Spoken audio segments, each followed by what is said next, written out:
ஜூலை 17 நடக்கவிருந்த 3 தொகுதி அதிமுக நிர்வாகிகளுடனான ஆலோசனைக் கூட்டம் ஒத்திவைக்கப்படுவதாக அறிவிக்கப்பட்டிருக்கிறது. அண்மை செய்தியாக பார்க்கிறோம். கூடுதல் விவரங்களோடு செய்தியாளர் சுபாஷ் இணைக்கிறார். சுபாஷ், விவரங்கள்.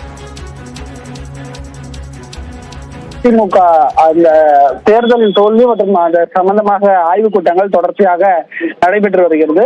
வரும் 19ஆம் தேதி வரை நடைபெற்று வரக்கூடிய அந்த ஆலோசனை கூட்டம் 17ஆம் தேதி அன்று மட்டும் ஒத்திவைக்கப்படுவது, பின்னர் தேதி அறிவிக்கப்படும் என்று அதிமுக தலைமை கழகம் அறிவித்திருக்கிறது.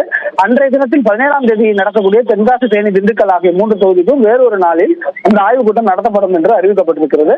அன்றைய தினத்தில் ஆடி புது மாதம் பிறப்பதாலும் அதே போல மொஹரம் பண்டிகை இந்தியாவில் கொண்டாடப்படுவதாலும் அந்த முடிவெடுத்திருப்பதாக கூறப்படுகிறது. ஆனால் அன்றைய தினமே சசிகலா தனது சுற்றுப்பயணத்தை தென்காசியில் இருந்து தொடங்குகிறார். அதே தென்காசியில் ஆய்வுக் கூட்டம் நடத்த வேண்டியது இருந்தது. ஆனால் அதுவும் அன்று நடக்காமல் வேறொரு நாளுக்கு ஒத்தி வைக்கப்பட்டிருப்பதையும் நாம் கருத்தில் எடுத்துக்கொள்ள வேண்டியதாக இருக்கிறது. இதற்கான காரணம் இதுதான் என்று சொல்லியிருந்தாலும் கூட அரசியல் ரீதியாக இதை சசிகலாவின் சுற்றுப்பயணத்தையும் உற்று நோக்குகிறதா அதிமுக என்பதையும் நம்ம கவனத்தில் எடுத்துக்கொள்ள வேண்டியிருக்கிறது.